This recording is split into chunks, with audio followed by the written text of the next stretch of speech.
चलो न्यूमेरिकल्स पे बात करेंगे आज हम लोग, फुल न्यूमेरिकल। ठीक है, इक्वेशन यही जो हमने मतलब स्ट्रेट लाइन मोशन वाला चैप्टर चल रहा है। हमने पिछले क्लास में डिफरेंशिएशन और इंटीग्रेशन पढ़ा था।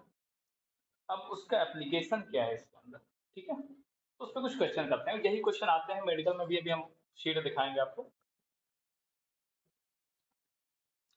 एक क्वेश्चन है ना, velocity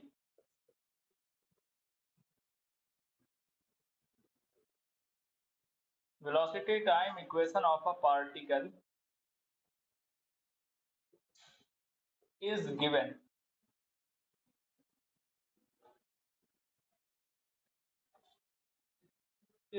by v equal to 10 plus 2t plus 3t square। कह रहा है eight t equal to 0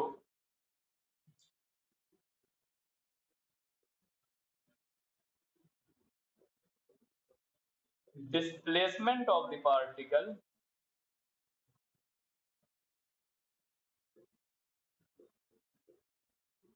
from origin is 20 metre. तो आपको फाइंड करना है, क्या फाइंड आउट करना है भैया? आपको फाइंड आउट करना है displacement of particle at t equal to 1 second.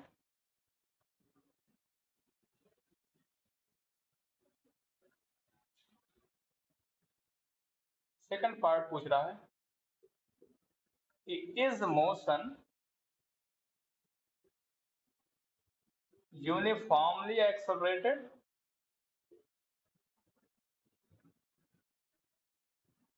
अच्छा ध्यान रखो, ये मतलब स्ट्रेट लाइन मोशन है।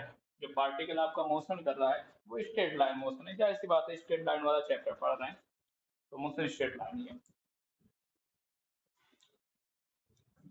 तो क्वेश्चन में क्या है, आपको वेलोसिटी टाइम ग्राफ दे रखा है आपको, और आपसे पूछा क्या है, डिस्प्लेसमेंट ऑफ द पार्टिकल पूछा है।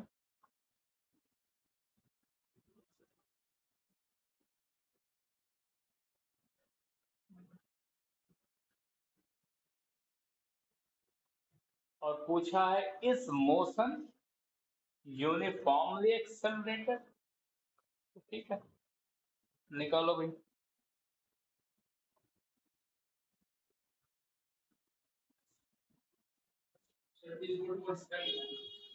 हाँ, displacement of particle at t equal to 1 second. अब कैसे निकालोगे जरा? आपको इक्वेशन वेलोसिटी का गिवन है और निकालना पहले पार्ट में डिस्प्लेसमेंट है। तो पहले तो ये देखो कि वेलोसिटी और डिस्प्लेसमेंट में रिलेशन क्या है, क्योंकि उसी बेसिस पे आप निकालोगे ना। यूज तो आपको वेलोसिटी का करना है। तो क्या करोगे, तो वेलोसिटी का एक फार्मूला था ना, v इक्वल टू क्या था, dx अपॉन dt था। Rate of change of displacement with time is called as velocity. So you can write this equation like that. क्यों भाई? अभी भैया समझ लो, अदरवाइज मैंने अभी अभी अभी, अभी लिखिएगा। तो क्या मैं dx equal to v dt लिख सकता हूँ? क्रॉस मल्टीप्लाई कर दिया। अब यहाँ पर जरा देखो, मुझे निकालना क्या, x निकालना है ना, डिस्प्लेसमेंट निकालना है पार्टिकल का। तो कैसे निकालना है? अब यहाँ पर इंटीग्रेशन डिफरेंशिएशन नहीं हो सकता, यहाँ पर इंटीग्रेट करना पड़ेगा। dx निकालना, x निकालना है। तो अब जरा देखो, t बराबर 0 पर डिस्प्लेसमेंट कितना है पार्टिकल का, यानी स्टार्टिंग में पार्टिकल ओरिजिन से कहां पे था, 20 मीटर पर। तो इसका इंटीग्रेशन, तो अब क्या करो, इंटीग्रेट कर दो। कैसे इंटीग्रेट करोगे, v dt। अब ये लिमिट लगाना पड़ेगा, इंटीग्रेशन में लिमिट भी होता है। अब जरा देखो, पार्टिकल का इनिशियल टाइम t बराबर 0 पर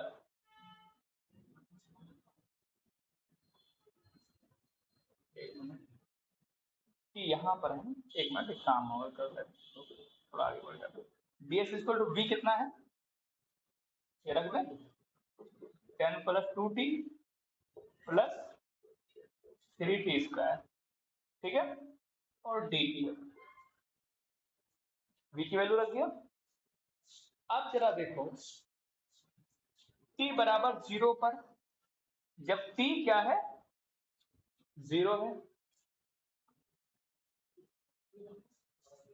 जब t 0 है तो डिस्प्लेसमेंट कितना है, तो डिस्प्लेसमेंट इस साइड है ना, तो जब t 0 था तो डिस्प्लेसमेंट कितना है पार्टिकल का 20। और अब हमें डिस्प्लेसमेंट निकालना कितने पर है t1, तो t जब 1 हुआ तो डिस्प्लेसमेंट हमें निकालना है, तो कुछ मान लेते हैं जब t 1 सेकंड पे डिस्प्लेसमेंट हमने सपोज कर लिया इसी x की वजह से। ये बात समझ आई, ये इंटीग्रेशन में रूल होता है, ठीक है। इसको बोलते हैं, जैसे मान लो ऐसे कुछ लिखा है, इंटीग्रेशन है और यहाँ पर ये 1 लिखा है, ये 2 लिखा है, इसको बोलते हैं अपर लिमिट और इसको बोलते हैं लोअर लिमिट। सॉल्व कैसे करते हैं, अब dx का इंटीग्रेशन क्या होगा, मैंने बताया था, इंटीग्रेशन पढ़ाया था ना, dx का इंटीग्रेशन क्या होगा, अच्छा इंटीग्रेशन में सी जो आगे लिखा है उसका कोई मतलब नहीं, सी का क्या क्या है,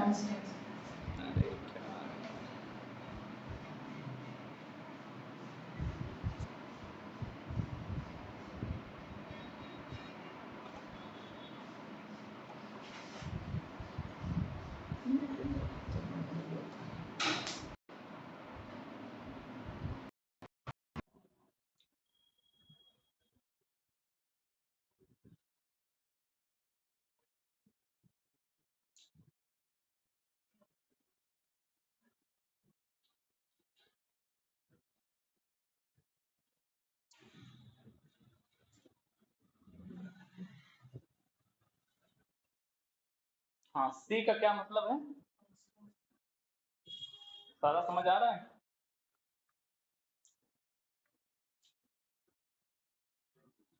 हम्म,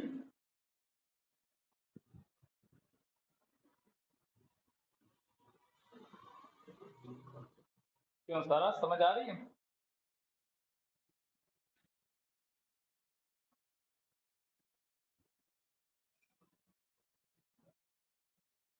तो dx का इंटीग्रेशन, वो जो इंटीग्रेशन के अंदर जो वो जो c है ना, c जो है वो हम कंसीडर नहीं करते, तो सिंपल dx का इंटीग्रेशन क्या लोगे आप,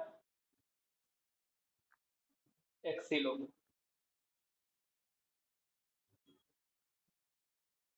तो जरा देखो x dx का इंटीग्रेशन कितना आ गया, x लिमिट कितना है भैया 20 to x स्क्वायर टू, अब ये सब प्लस में है ना तो सबको अलग अलग कर दो, अब ये dt क्या हर किसी के साथ मल्टीप्लाई होगा, तो ये 10 dt हो जाएगा और लिमिट 0 to 1, फिर प्लस, फिर 2 dt के साथ मल्टीप्लाई होगा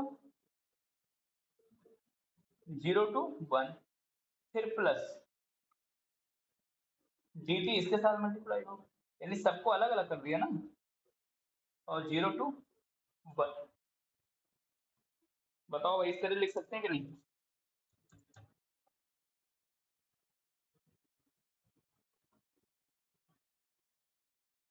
क्यों,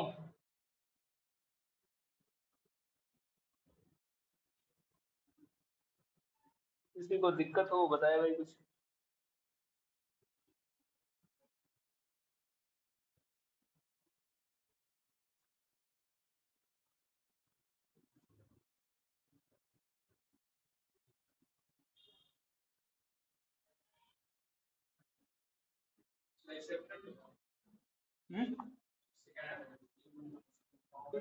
एक्सेलरेटेड, नोट करो,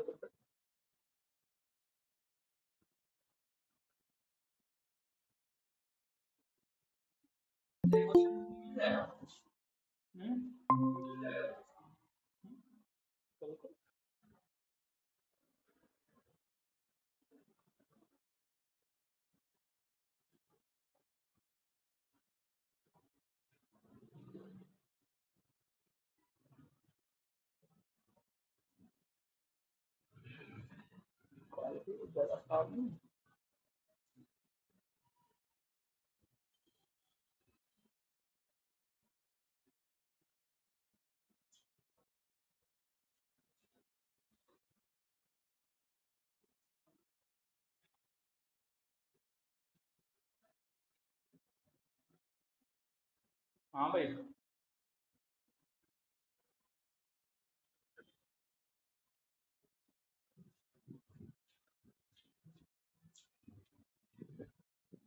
नोट कर लो इसको।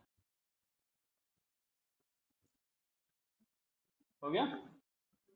चलो, अब जरा देखो, जब लिमिट आ जाता है ना, थोड़ा ये मुश्किल लग रहा है अभी, आसान हो जाएगा कोई सब। अब जब ये इंटीग्रेट कर दिया आपने, तो अब अगला प्रोसेस क्या है, लिमिट पुट करो। सबसे पहले हम अपर लिमिट पुट करते हैं, फिर लोअर लिमिट पुट करते हैं। तो पहले तो इस साइड का इंटीग्रेट तो कर लो। तो इधर x के प्लेस पे अपर लिमिट कितना है, x, तो x के प्लेस पे x ही रखोगे, x ही आएगा।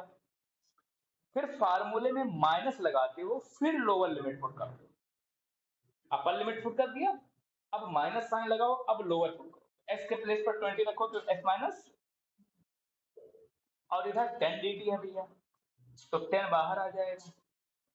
अब क्या बचा अंदर, क्योंकि मैंने क्या कहा था, कांस्टेंट अगर इसके साथ होगा, उसमें मैंने लिखा हुआ है, तो वो बाहर आ जाता है, कांस्टेंट का इंडिकेशन नहीं होगा। फिर प्लस ये 2 टी डी टी है, 2 बाहर आ जाएगा, तो 0 to 1 टी डी टी। फिर प्लस ये 3 बाहर आ जाएगा, तो 0 to 2 0 to 1 T square D T. बताओ, इतना समझ आ गया।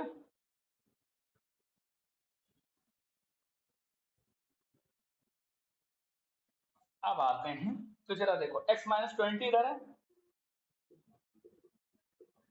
इक्वल टू इधर dt का इंटीग्रेशन कितना होता है, dt का इंटीग्रेशन t होता है। जिस तरह dx का x होता है, dt का t होगा, और लिमिट 0 to 1। फिर प्लस इधर क्या है, 2, और t dt का इंटीग्रेशन क्या होगा, t स्क्वायर बाय 2, 0 to 1। कैसे भैया, मैंने इंटीग्रेशन का ये फार्मूला बताया था ना, x का पावर n dx।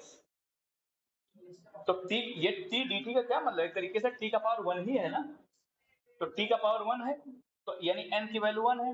अब रूल क्या था, फार्मूला, पावर में ऐड कर दिया, वो होल पावर से डिवाइड कर दिया, तो पावर यहाँ पर t का पावर 1 है ना, 1 में 1 ऐड करोगे 2 होगा, अपॉन 2 से डिवाइड हो जाएगा। क्यों, तो ये इतना आ गया। उसके बाद प्लस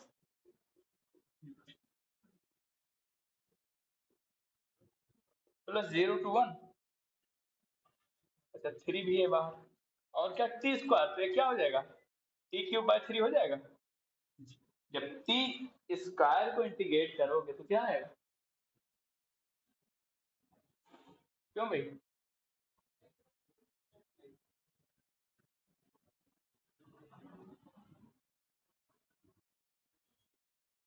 समझ आ गया।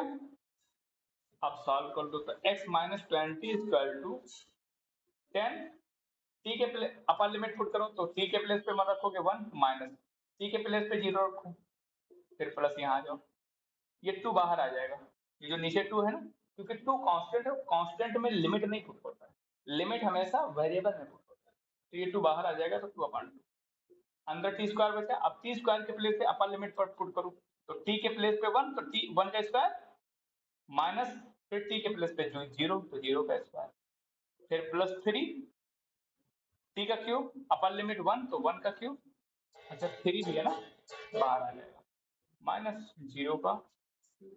बताओ, पहली बार में थोड़ी दिक्कत हो रही होगी इंटीग्रेशन के लिए, 2-4 क्वेश्चन करेंगे, फैमिलियर हो जाओ, ठीक है। तो x माइनस 20 इक्वल टू क्या हो गया, 10 1 जा 10, प्लस 2 से 2 कैंसिल, 1 स्क्वायर 1 माइनस 0 1 ही रहेगा ना, 10 प्लस 1, प्लस 3 से 3 कैंसिल, प्लस 1।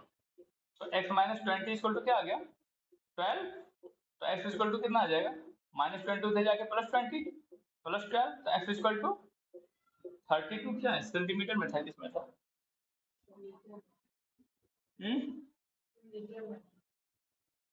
हाँ मीटर में था। तो कितना आ गया भैया, यानी पार्टिकल जब t बराबर 1 सेकंड पर, t बराबर 0 पर पोजीशन क्या थी ओरिजिन से उसकी 20 सेंटीमीटर थी। अब t बराबर 1 पर उसकी पोजीशन क्या होगी, यानी डिस्प्लेसमेंट कितना होगा, दैट इज 32 सेंटीमीटर। कि t बराबर 1 सेकंड पर उसकी पोजीशन होगी, 1 पुट करके देखो ना तो सारा।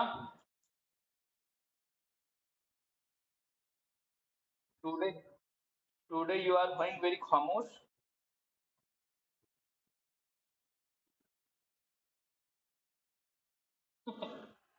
अच्छा, इंटीग्रेशन कोई बात नहीं, पिछले में हम थोड़ा ये लिमिट वाला इंटीग्रेशन नहीं बताया था ना, हो जाएगा कोई दिक्कत नहीं।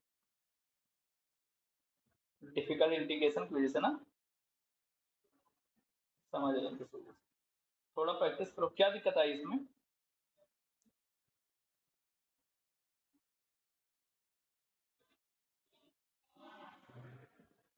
क्या नहीं समझ आता?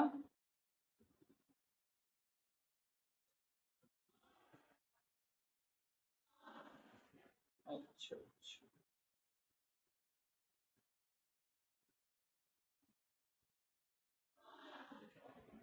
अभी तो स्टार्ट है ना, अभी तो काफी लगाऊंगा।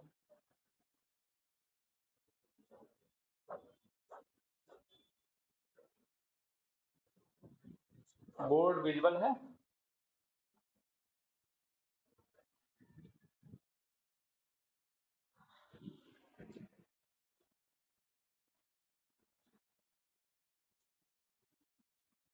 तो वाईफाई वाले।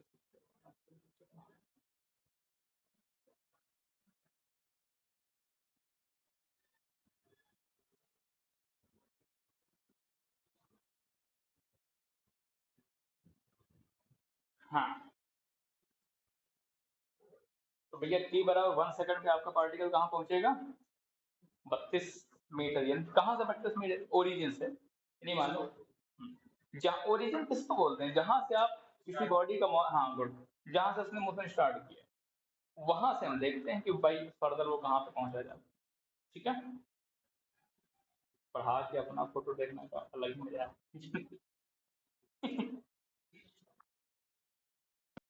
ये हो गया इतना। आप जरा देखो, अरे भाई इतना जल्दी क्या, कैसे आ गए जी? अगले क्लास में आते, मैं मैसेज देखने की कोई बात ही नहीं, जब क्लास की टाइम फिक्स है। बहुत काहिल है। आगे बताते हैं पापा को। अब क्वेश्चन ने क्या कहा, इज मोशन यूनिफॉर्मली एक्सलेटेड। बताना ये है कि क्या आपका मोशन जो है यूनिफॉर्मली एक्सलेटेड है। यूनिफॉर्मली एक्सलेटेड का क्या मतलब है, एक्सेलेरेशन क्या हो, कांस्टेंट हो, यानी एक्सेलेरेशन चेंज ना हो ना। यूनिफॉर्म कब होगा, जब कोई चीज चेंज ना हो टाइम के साथ साथ। तो चलो चेक चेक कर लेते हैं क्या हमारा एक्सेलेरेशन टाइम के साथ चेंज हो रहा है। तो v दे रखा है, एक्सेलेरेशन पहले निकाल लो। तो एक्सेलेरेशन क्या होता है भैया, क्या ये फार्मूला होता है एक्सेलेरेशन का? एक्सेलेरेशन क्या होता है सारा, rate of change of velocity with respect to time. तो भाई निकालो। तो ए इक्वल टू क्या होगा, dv अपॉन dt, तो d अपॉन dt, और v है कितना, वो पुट कर दो वहां पे। तो 10 plus 2t plus 3t square. अब ये क्या है, सबको अलग अलग डिफ्रेंशिएट करो, प्लस है ना, अलग अलग स्टेप है ना, तो हर स्टेप को हम क्या कर लें, अलग अलग कर लें।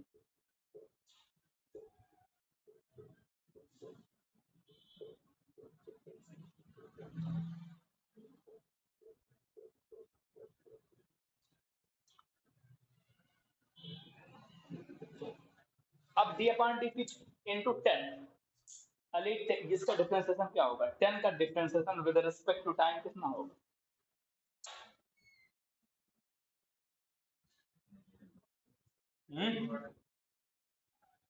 डिफरेंशिएशन किसी चीज की के चेंज को बताता है टाइम के साथ साथ। तो भैया 10 टाइम के साथ, सोचो जरा, ये जो 10 है ये टाइम के साथ साथ कैसे चेंज हो रहा है, क्यों सारा, क्या 10 जो है वो टाइम के साथ साथ चेंज होगा, जो वैल्यू 10 है वो टाइम के साथ साथ चेंज होगी। कि भाई 10-10 है, फिर 5 मिनट बाद 10-11 बन जाएगा, फिर अगले आधे घंटे में 10-20 बन जाएगा, तो फिर बढ़िया है भाई, हमारे पास 10 रुपया है, अगले अगले नेक्स्ट नेक्स्ट हाफ आवर में 20 रुपया हो जाएगा, क्यों भाई, फिर अगले एक घंटे में 500 रुपया हो जाएगा, ये तो बढ़िया है, फिर क्या ही जरूरत है कमाने वाला, आराम से घर में बैठते हैं 10 रुपया रख के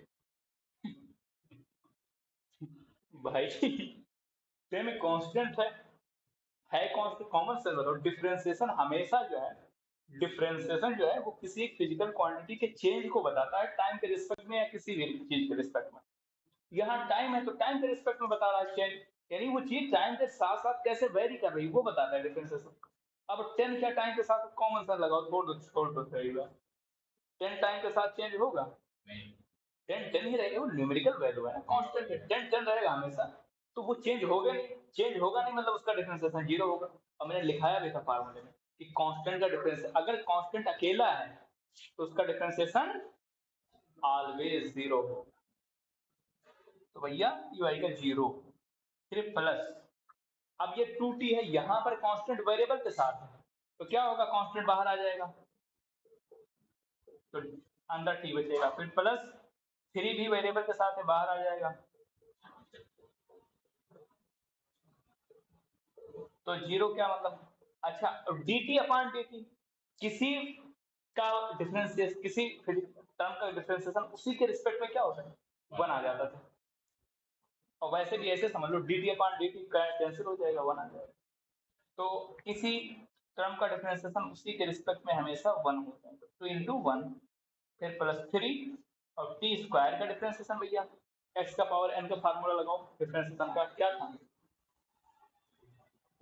ये वाला फार्मूला बताया था, एक्स का पावर एन वाला, पावर पहले आ जाता था, बेस को एज इट इज लिख लेते थे और पावर में कम कर देते थे, तो 2 पहले आ जाएगा भैया, और बेस कितना है, टी है ना, तो टी रखेंगे और पावर में सब्स्टिट्यूट कर देंगे, तो कितना आ गया, ए 2 प्लस 6t, 2 का पावर 2 माइनस 1 ही रहेगा ना, तो एक्सीलरेशन कितना आ गया, 2 प्लस 6t। अब मुझे बताओ क्वेश्चन ने असल में पूछा क्या था, इज मोशन यूनिफॉर्मली एक्सीलरेटेड, क्या जो पार्टिकल मोशन कर रहा है और उसके पास जो एक्सीलरेशन है, क्या वो यूनिफॉर्म एक्सीलरेशन है पार्टिकल, तो यूनिफॉर्म का मतलब उसकी एक्सीलरेशन टाइम के साथ साथ कांस्टेंट होनी चाहिए, मतलब अगर 10 है तो 10 ही रहे, 20 है तो 20 ही रहे, वो टाइम के साथ वेरी ना करे, तो ये इक्वेशन क्या शो कर रहा है, क्या ये कांस्टेंट टर्म शो कर रहा है, नहीं, ये एक्सीलरेशन का फार्मूला क्या टाइम पे डिपेंड है कि नहीं है, जब टाइम पे डिपेंड है इसका क्या मतलब कि टाइम के साथ साथ वो चेंज होगा, और जब टाइम के साथ साथ चेंज होगा तो यूनिफॉर्म कहाँ रहेगा, नाइक ही नाइक, तो चेक करके देख लो, टी बराबर 1 लो, जब हम t बराबर 1 पुट करेंगे यानी 1 सेकंड पे क्या हो जाएगा, एक्सेलरेशन 8 आ जाएगा, एट टी इक्वल टू, ये मैं समझाने के लिए दिखा रहा हूँ, एट टी बराबर 1 एक्सेलरेशन कितना आएगा, 8 मीटर पर सेकंड स्क्वायर, t बराबर 2 पे ले लो, t बराबर 2 पर कितना आएगा, 6 दूनी 12, 12 तो 14, ये कितना आ गया, 14 मीटर पर सेकंड स्क्वायर। मुझे बताओ क्या चेंज हो रहा है एक्सेलरेशन के लिए, पहले कितना था, टी बराबर 1 सेकंड में पार्टिकल का एक्सेलरेशन 8 था, 2 मीटर पे 2 सेकंड पे 14 हो गया, 3 रखोगे कुछ और आ जाएगा, तो जब भी अगर, तो इस तरह के क्वेश्चन में ना, जब भी कोई एक इक्वेशन दिया वो पूछे क्या वो यूनिफॉर्म है क्या नहीं है, तो सिंपल उसका इक्वेशन निकालो, अगर वो टाइम पे डिपेंड है तो यूनिफॉर्म नहीं होगा, क्योंकि टाइम पे डिपेंड है तो टी की वैल्यू रखोगे अलग अलग वैल्यू दे रहा है, मतलब नॉन यूनिफॉर्म है, तो आंसर क्या लिखोगे कि मोशन इज नॉट यूनिफॉर्म, ये नॉन यूनिफॉर्म जो भी करे, तो भैया ये जो आंसर पूछा था, इज मोशन यूनिफॉर्मली एक्सीलरेटेड, मैं यहाँ लिख दे रहा हूँ, no, motion is not uniformly accelerated because it is depend on time, यहाँ पे लिख रहे हो, motion is not uniformly accelerated because it is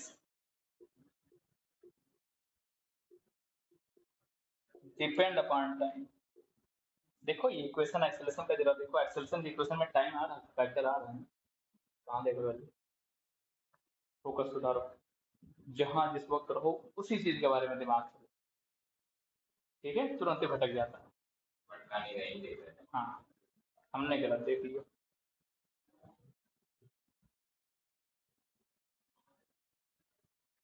चलो भाई नोट करो, और भैया तुम भी अली नोट करो। ऐसा लग रहा है फूफा के बारात में आए हैं, कोई फिक्र ही नहीं। क्यों भाई?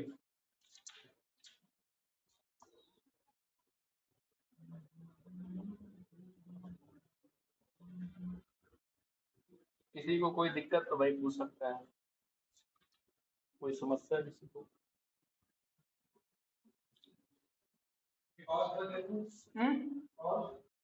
कैसे? Motion is not uniformly accelerated because it is depend upon time.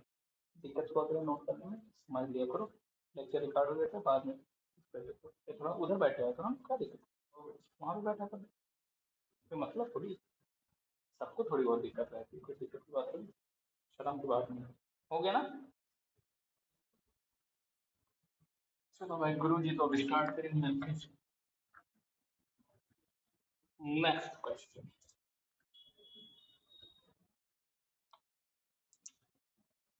चलो इस क्वेश्चन से भी काफी कुछ क्लियरिटी भी आ जाएगा।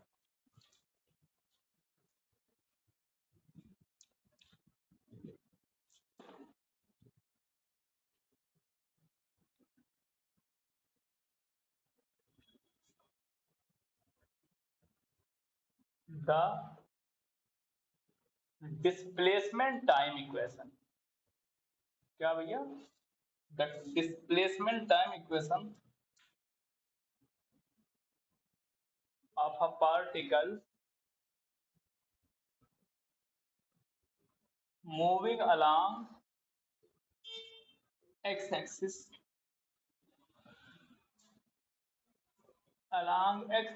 direction is given below। Displacement time equation दे रखा भैया, क्या दे रखा है? x equal to 20 plus t cube minus 12t,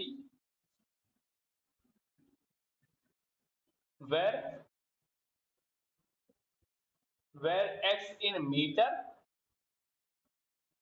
and t in seconds। तो क्वेश्चन पूछा ये है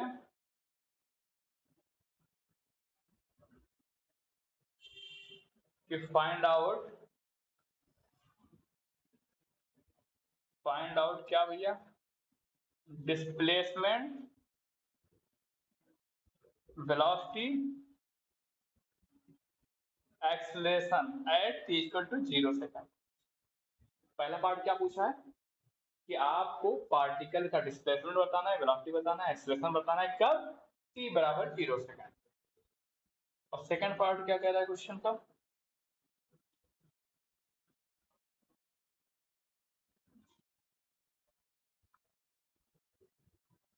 is motion,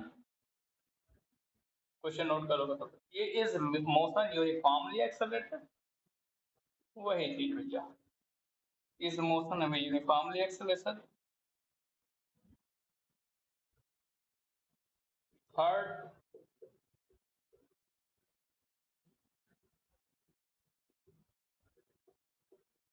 find position of particle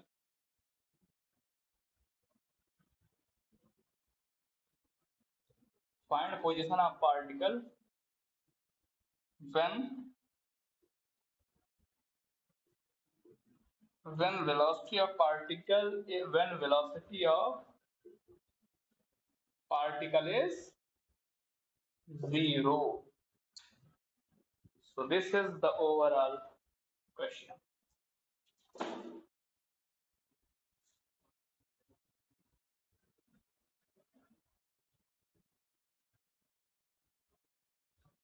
हाँ भैया, क्वेश्चन पहले एक बार देख लो, क्वेश्चन समझ आ रहा है क्या कह रहा है? ये क्वेश्चन आपसे क्या जानना चाह रहा है।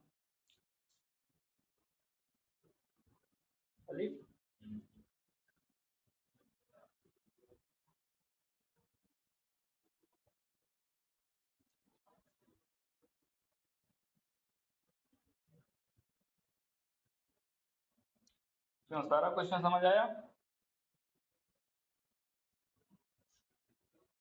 प्रॉब्लम आपसे ये कह रहा है, एक कोई पार्टिकल है, अब चलो मैं ही हूँ, मैं मूव कर रहा हूँ, तो टाइम के साथ साथ मेरा पोजीशन चेंज होगा ना। तो वो टाइम के साथ पोजीशन कैसे चेंज होता है, उसका ये इक्वेशन दे रखा है, x equal to 20 plus t cube minus 12t, जहां पर हमने x को मीटर में रिप्रेजेंट किया है, टाइम को सेकंड। ठीक है, अब पूछ ये रहा है कि आप डिस्प्लेसमेंट बताओ, वेलोसिटी बताओ, एक्सीलरेशन बताओ पार्टिकल का, कब t बराबर 0 पर।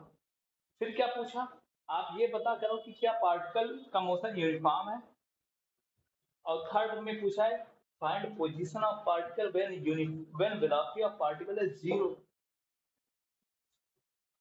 यानी आपको उस वक्त पार्टिकल का डिस्प्लेस पोजीशन बताना है जब वेलोसिटी 0 होने का क्या मतलब है, जो ऑब्जेक्ट वहां पर रुक गई है। वेलोसिटी कब 0 हो सकती है, जब स्पीड 0, स्पीड 0 होगा मतलब बॉडी रेस्ट में आ गई ना। ठीक है, तो एक एक करके बात करते हैं। पहले डिस्प्लेसमेंट निकालते हैं, डिस्प्लेसमेंट वेलोसिटी एक्सेलरेशन दोनों तीनों निकालना है, कब जब t बराबर 0।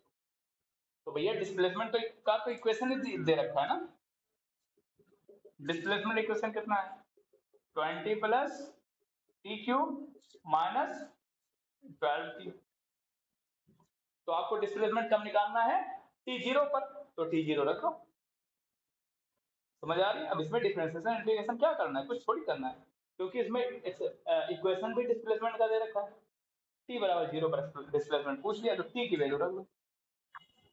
तो एक कितना आ गया, 20 प्लस 0 का क्यूब माइनस 12 इंटू 0। तो s कितना आ गया भैया, 20 मीटर आ जाएगा, बाकी तो सब 0 हो जाएगा ना। क्या मतलब कि p बराबर 0 पर पार्टिकल की पोजीशन 20 मीटर है, इसका मतलब पार्टिकल ओरिजिन पर नहीं है, तो पहले ही कुछ चल चुका है 20 में। समझ आ गया पहला पार्ट? क्यों भाई, सारा ये बात समझ आ गई?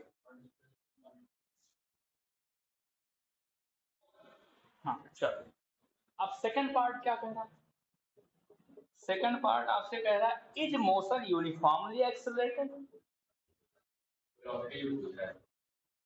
तो सेकंड पार्ट में पूछा है क्या मोशन क्या एक्सेलरेशन यूनिफॉर्म है। तो पहले तो एक्सेलरेशन निकालें फिर तो पता करें। देखो जब भी इस तरह का क्वेश्चन पूछे कि क्या वेलोसिटी यूनिफॉर्म है या एक्सेलरेशन यूनिफॉर्म है, तो सिंपल उसका इक्वेशन निकाल लो डिफरेंशिएट करके, और देखो क्या उसके इक्वेशन में टाइम का फैक्टर आ रहा है कि नहीं। अगर वो टाइम पे डिपेंड कर रहा है तो यूनिफॉर्म नहीं होगा, अगर नहीं डिपेंड कर रहा है यानी टाइम का फैक्टर नहीं है, तो फिर यूनिफॉर्म है। तो पहले तो एक्सेलरेशन निकालो। तो एक्सेलरेशन कैसे निकालोगे, पहले तो आपको क्या दे रखा है, एक्स दे रखा है। क्यों भाई, तो एक बार अगर हम x को डिफरेंशिएट करते हैं तो क्या मिलता है, वेलोसिटी मिलती है ना। एक बार पोजीशन को डिफरेंशिएट करते हैं टाइम के रेस्पेक्ट में वेलोसिटी मिलती है, तो चलो पहले तो वेलोसिटी निकाल लेते हैं। तो 20 का डिफरेंशिएशन क्या होगा,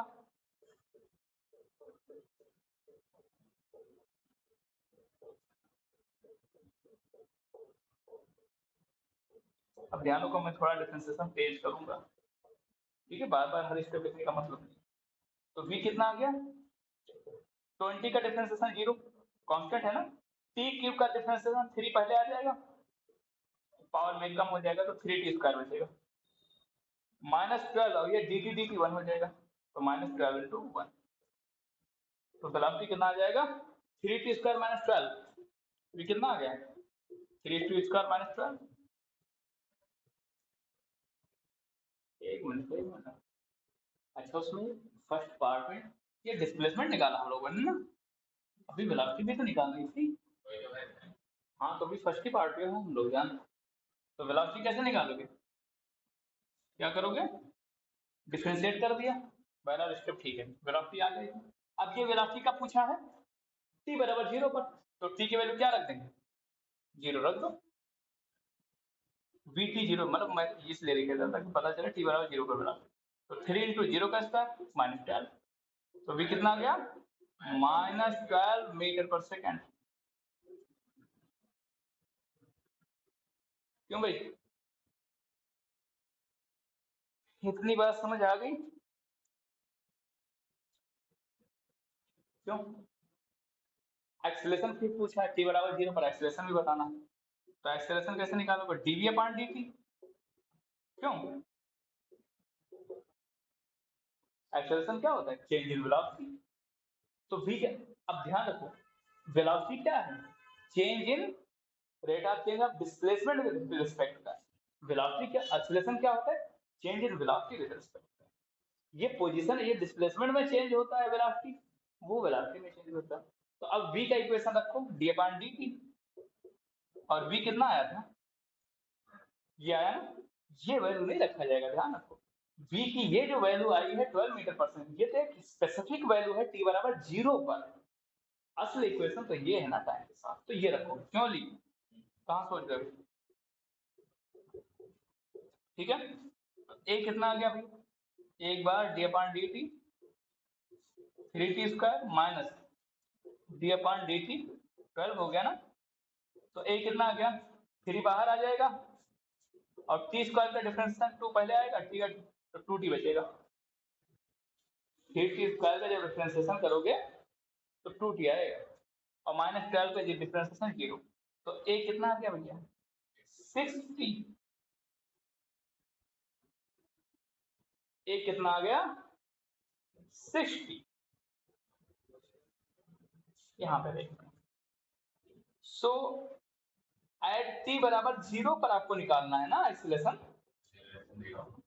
t बराबर जीरो, आपको डिस्प्लेसमेंट वेलोसिटी एक्सीलरेशन इस पे बतानी है जीरो पर। तो t जीरो पर बताओ तो भैया एक्सीलरेशन कितना आ जाएगा, 6 इंटू टी की वैल्यू जीरो, तो एक्सीलरेशन जीरो।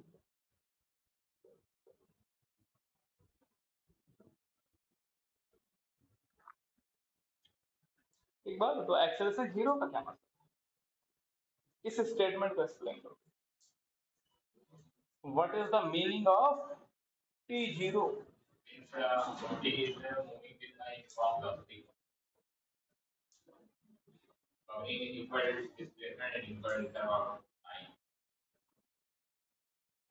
टी जीरो कब हो सकता है, अगर किसी ऑब्जेक्ट, सॉरी मतलब एक्सेलरेशन जीरो कब हो सकता है भाई, नहीं आप बताओ, सर आप बताओ। या तो ऑब्जेक्ट रुकी हुई हो, या फिर वो कांस्टेंट स्पीड, कांस्टेंट वेलोसिटी से चल रहा हो।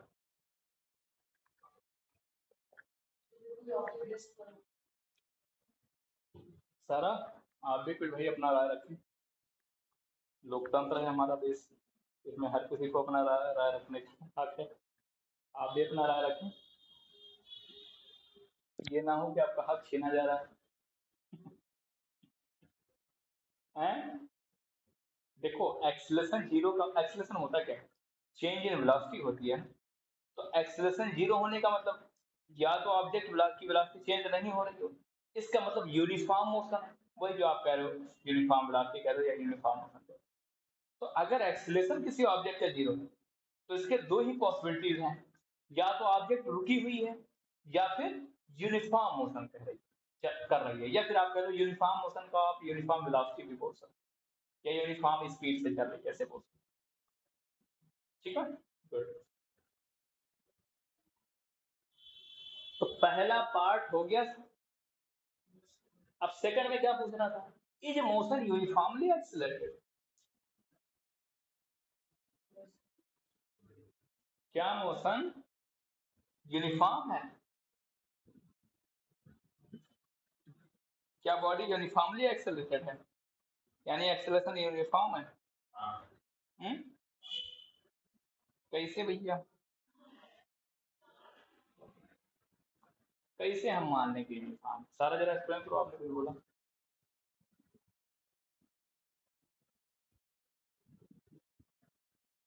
अरे एक्सप्लेन करो, आपने कहा कि है, जैसे कि हर एक सेकंड में, जैसे पहले सेकंड में वेलोसिटी हो जाएगी 6 मीटर पर सेकंड, ठीक, acceleration uniformly, is motion uniformly accelerated,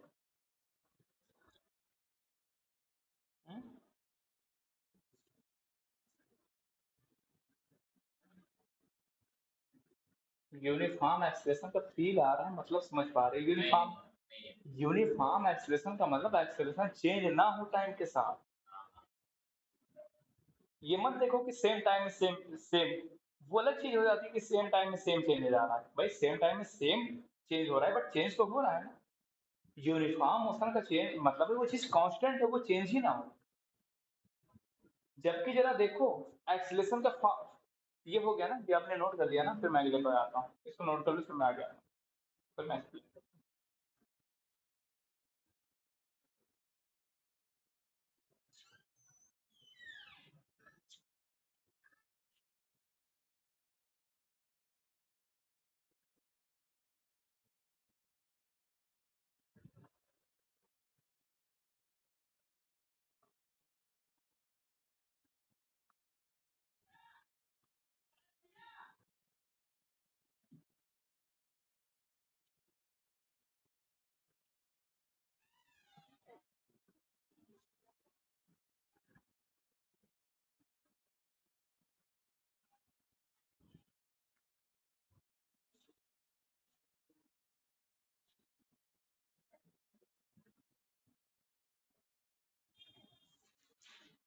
ये आपकी मैथ की क्लास स्टार्ट होने वाली है, टीचर आ गए, आज आ जाएंगे। आज ही है, देखते हैं अगर होगा तो आज करवा देंगे। रहने दें आज, पहली तारीख में आज। हाँ ठीक है, पहले तो करवा देंगे, बट उनको एक दो क्लास क्लास दरवाजे दिलवा देते हैं, देख लो कैसे स्टार्ट है ना।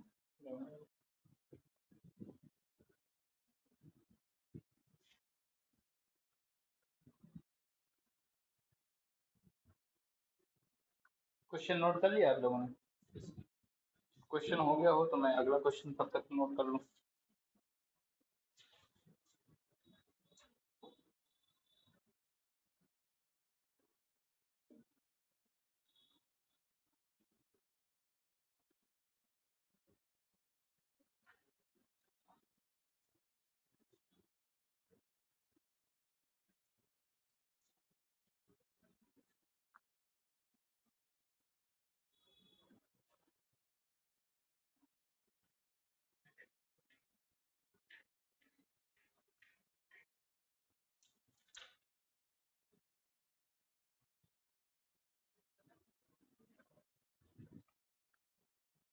चलो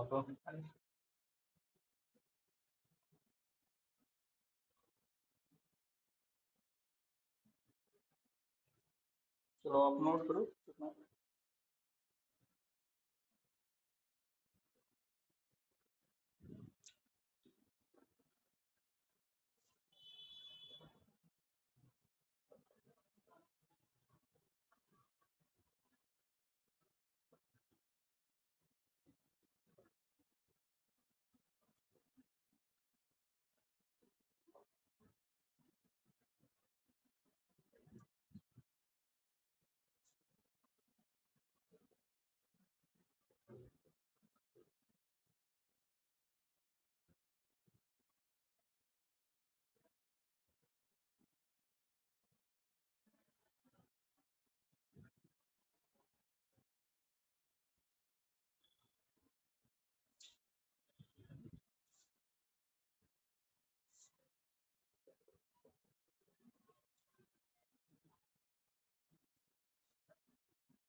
हाँ ये नोट हो गया।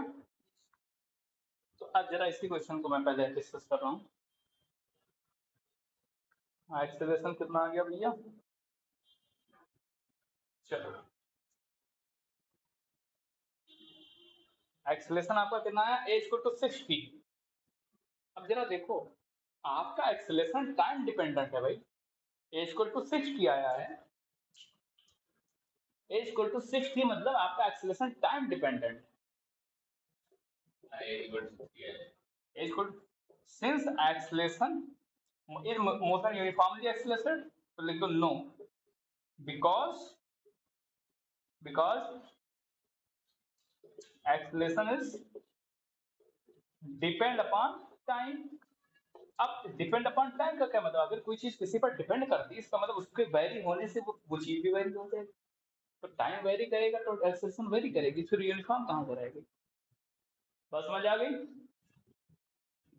चलो भैया, अब ये थर्ड पार्ट क्या पूछा है, थर्ड पार्ट में पूछा था find position of particle when velocity of particle is zero.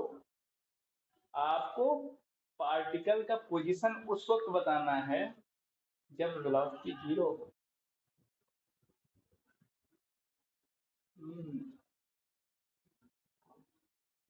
अभी कैसे निकल रही है,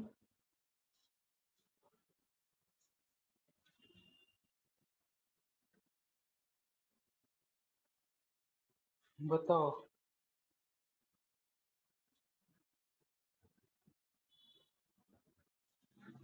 हमने क्वेश्चन मिटा दिया ना,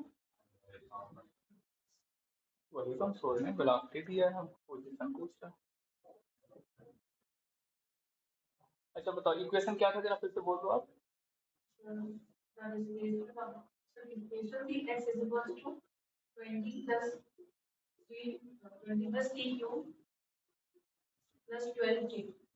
प्लस 12 था क्या माइनस था, नहीं माइनस 12 था, नहीं पहले वाला क्वेश्चन।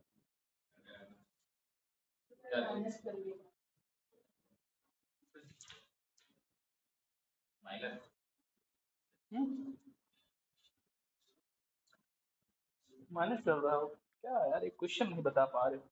20 प्लस टी स्क्वायर है, ये टी स्क्वायर लिखे हो टी क्यूब को,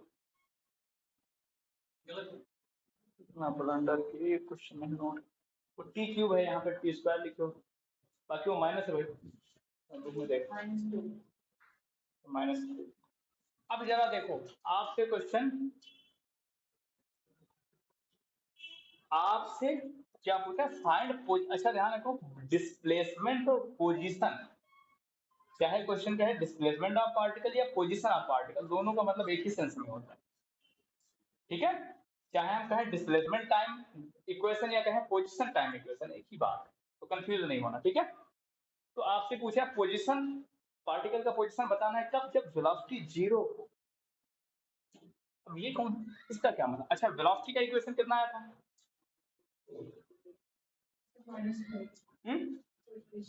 वेलोसिटी का इक्वेशन क्या आया था,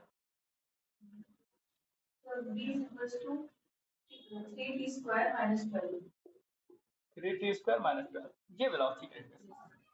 अब क्वेश्चन ने क्या कहा है, आपको पोजीशन तब बतानी है जब पार्टिकल की वेलोसिटी जीरो है, तो v जीरो रख दें, क्वेश्चन ने कहा है ना, तो क्या हो गया 3 स्क्वायर टी स्क्वायर माइनस 12, ये माइनस 12 इधर आके प्लस 12 हो जाएगा, उधर 3 टी स्क्वायर हो गया, 3 4 जब, तो 4 इक्वल टू टी स्क्वायर, तो टी इक्वल टू कितना आ गया 2 सेकेंड, टी इक्वल टू कितना आ गया, तो ये जो वेलोसिटी उसने जीरो कहा था इसीलिए कहा था ताकि आप टी की वैल्यू बता दो, क्योंकि बगैर टी की वैल्यू जाने एक्स कैसे निकाल पाओगे, जब टी रखोगे एक्स में तभी तो एक्स निकल के आएगा। अब ये टी की वैल्यू जो आपने निकाला वो आप डिस्प्लेसमेंट में इस वाले इक्वेशन में पुट कर दो, तो एक्स कितना आ जाएगा 20 प्लस टी क्यूब, टी कितना है 2, तो 2 का क्यूब माइनस 12 इंटू 2, तो एक्स हो जाएगा 20 प्लस 2 का क्यूब 8 माइनस 24, तो कितना आ गया भाई, एक्स कितना आ जाएगा 28, 28 माइनस 4, 4 मीटर। यानी जब पार्टिकल की वेलोसिटी जीरो है उस वक्त पोजीशन क्या है पार्टिकल का, 4 मीटर। ध्यान रखो इस तरह से भी क्वेश्चन पूछ लेता है कि पोजीशन उस वक्त बताओ जब वेलोसिटी जीरो है, या कह देगा वेलोसिटी उस वक्त बताओ जब एक्सेलरेशन जीरो है, तो वो जीरो जब देगा ना तो उससे कुछ ना कुछ आपका फायदा होगा, यहाँ वेलोसिटी 0 इसलिए दिया था ताकि आप टाइम निकाल लो, क्योंकि बगैर टाइम पता हुए पोजीशन नहीं निकाला जा सकता। ठीक है, इसलिए वो इस तरह के इक्वेशन कंडीशंस देते हैं। बात समझ आ गई है? इसी तरह के क्वेश्चन आते हैं, इससे टफ कभी क्वेश्चन बोर्ड इस 11th लेवल पे तो कोई सवाल ही नहीं है। बाकी मेडिकल में भी इस तरह के क्वेश्चन काफी पूछे गए, थोड़ी इसमें थोड़ा ट्रिक बढ़ा देते हैं, पर बेसिक्स यही रहता है, वो हम दिखा देंगे क्वेश्चन। हाँ भाई सुमन, हो गया? चलो लास्ट क्वेश्चन।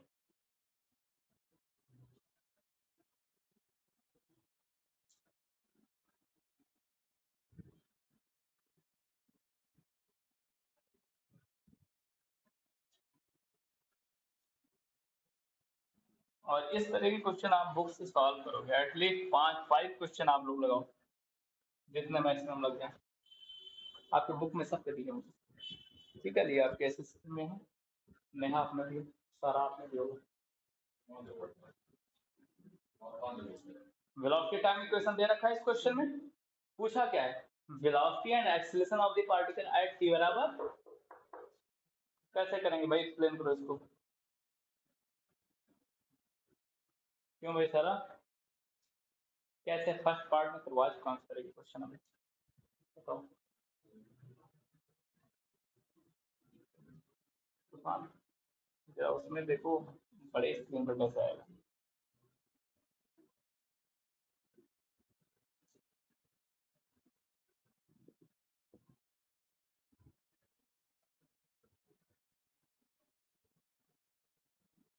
अभी करवाया हूं इसको।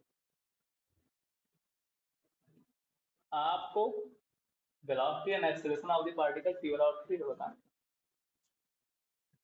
है, तो समझो क्वेश्चन को आज जाके जोड़ना है सब। ठीक है, बुक ओपन करो, थोड़ा अपने दिमाग लगाओ कैसे उसने कैसे अप्रोच किया। जैसे सारा ने मेरे कहा कि स्टेप समझ नहीं आता किसके बाद क्या करना, थोड़ा दिमाग लगाओ, आएगा जरूर। थोड़ा नया क्लास है, अभी तुम लोग बड़े क्लास में चले गए हो ना, तो भाई तो इसलिए मुसीबतें भी थोड़ी बड़ी होंगी।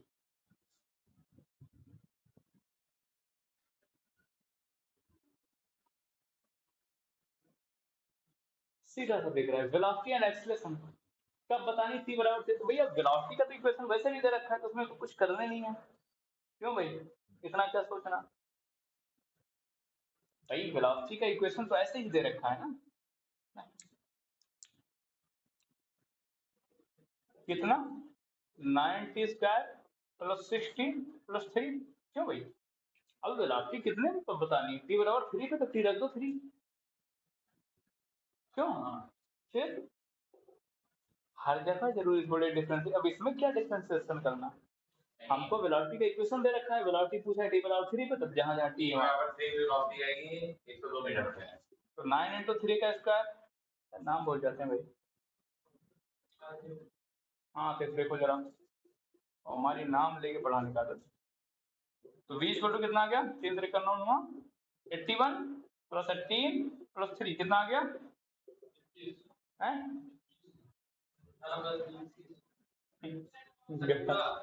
अच्छा ओवरऑल कितना है 102 मीटर पर सेकंड। देखो गलत है ना मुझसे कैलकुलेशन, क्योंकि यूट्यूब पे डालते हैं, अगर कहीं उल्टा सीधा कमेंट आ गए तो पीठ फाड़ देंगे तुम लोग।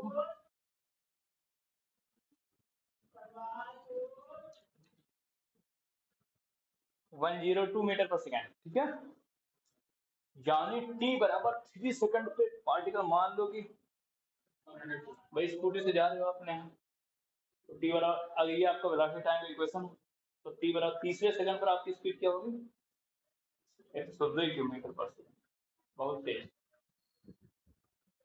और देखो फुल पे, और फुल का नहीं आएगा, पूरा स्क्रीन नहीं लेगा ये। ठीक है, अब इसी तरह भैया क्या निकाल लो, एक्सीलरेशन भी निकालना है, एक्सीलरेशन भी टी बराबर 3 पे बताना है, बट हमारे पास वेलोसिटी का इक्वेशन है, एक्सीलरेशन का नहीं, तो क्या करें, पहले एक्सीलरेशन का इक्वेशन निकाल लेते हैं, क्यों लिख। तो एक्सीलरेशन का इक्वेशन कैसे निकालोगे, बताओ भाई। एक्सीलरेशन 50 मीटर पर सेकंड कैसे निकालोगे, फार्मूला बताओ। नहीं dv upon dt dx गधा dv upon dt rate of change of velocity. तो d upon dt v की वैल्यू रख दो, v की वैल्यू कितनी है वो 90 स्क्वायर प्लस 16t प्लस 3, सबको अलग अलग कर लो।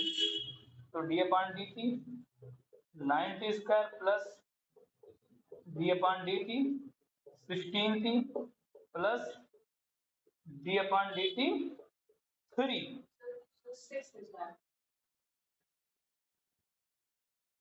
90 स्क्वायर प्लस 16, ठीक है। तो भैया अब हम डायरेक्ट डिफरेंशिएशन कर रहे हैं। 90 का स्क्वायर क्या होगा, 2 पहले आ जाएगा, 18t आएगा। ये 90 स्क्वायर का डिफरेंशिएशन क्या आ जाएगा, 18t प्लस 60 क्या आ जाएगा, सिंपल 6 और प्लस 3 कांस्टेंट है, कांस्टेंट का डिफरेंशिएशन 0। तो a कितना आ गया भैया, 18t plus 6। So this is the equation of acceleration। सारा समझ आई बात ये। चलो तो ये आ गया एक्सीलरेशन का इक्वेशन।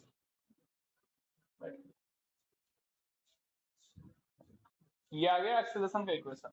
इधर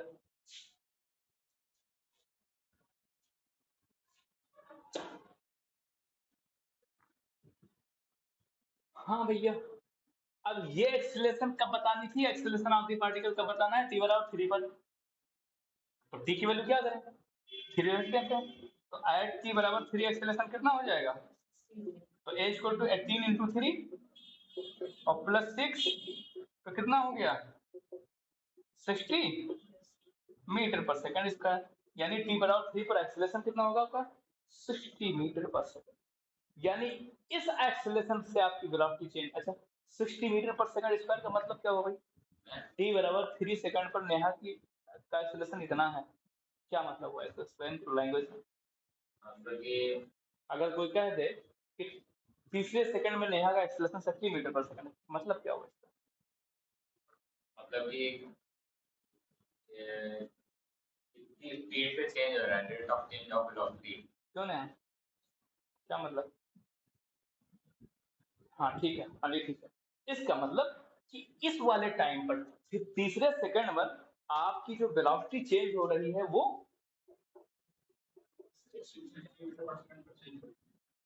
इस रेट से एक्सेलरेशन का मतलब क्या होता है, चेंज इन वेलोसिटी तो होता है, लेकिन तीसरे सेकंड में आपकी वेलोसिटी दूसरे आंसर में 582 मिलता है।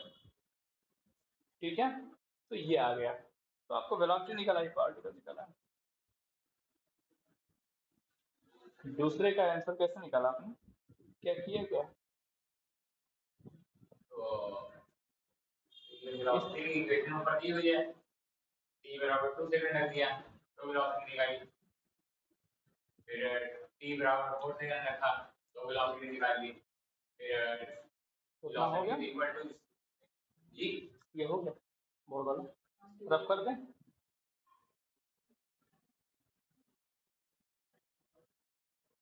चलो भाई, अब सेकंड वाले में मैं थोड़ा हिंट जरूर दूंगा, बाकी आप करो। कह रहा है displacement of the particle between इतने 2 सेकंड से 4 सेकंड में उसका डिस्प्लेसमेंट कितना चेंज हुआ है, कितना, मान लो 10 सेकंड का टाइम 1 घंटे के लिए जा रहा है, तो दूसरे सेकंड से लेकर चौथे सेकंड में कितना डिस्प्लेसमेंट हुआ है वो पूछ रहा है। तो वेलोसिटी का इक्वेशन दिया है और पूछा डिस्प्लेसमेंट है, तो वेलोसिटी और डिस्प्लेसमेंट में क्या रिश्ता है भाई, d x upon d t. X क्या डिस्प्लेसमेंट में, तो rate of change of displacement with respect to time equal d. तो अब हमें dx निकालना है ना, तो क्रॉस मल्टीप्लाई करो, तो dx इक्वल टू, अब इंटीग्रेट करना पड़ेगा, जब d आ जाए तो इंटीग्रेट करके आएगा। अब dx कहां से कहां तक चेंज हो रहा है जरा देखो, अच्छा dx रख लो इसको, v dt, v की वैल्यू कितनी है, चलो अभी तो मैं रख देता हूं, dx की v की वैल्यू कितनी है 90 स्क्वायर प्लस 60 है ना, प्लस 3 और dt। अब डिस्प्लेसमेंट कहां से कहां के बीच में निकालना है, जी टी बराबर 2 टू यानी 2 से 4 लिमिट लगाना पड़ेगा, समझो भैया। अब इसको आगे सॉल्व करो तो ds का इंटीग्रेशन x, और यही x निकालना है, x क्या है, डिस्प्लेसमेंट है। अब इसको इंटीग्रेट कर दो, कैसे करोगे, सबको अलग अलग कर दो, 9t² बाई dt सबके साथ अलग अलग मल्टीप्लाई होगा, लिमिट 2 से 4, फिर प्लस 60dt, कहां से कहां तक, 2 से 4, फिर प्लस 3dt, 2 से 4। अब इसको आप खुद इंटीग्रेट करिएगा, उसके बाद फाइनल वैल्यू आपको मिल जाएगी। आंसर क्या है? आंसर हाँ वो मैं लिखे दे रहा हूँ, जो x की वैल्यू आएगी ना वो आएगा 210 मीटर।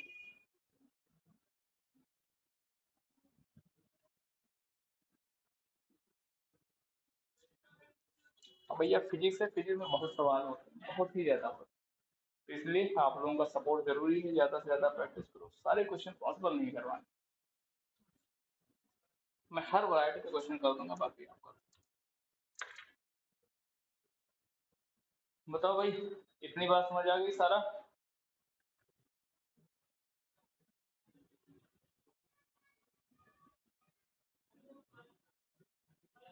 अली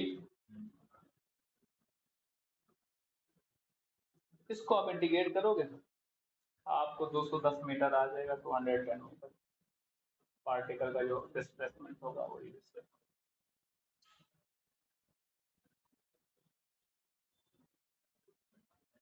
वीडियो रुक रुक के चले, इसकी क्या वजह हो सकती है, नेट नेट की वजह है क्या?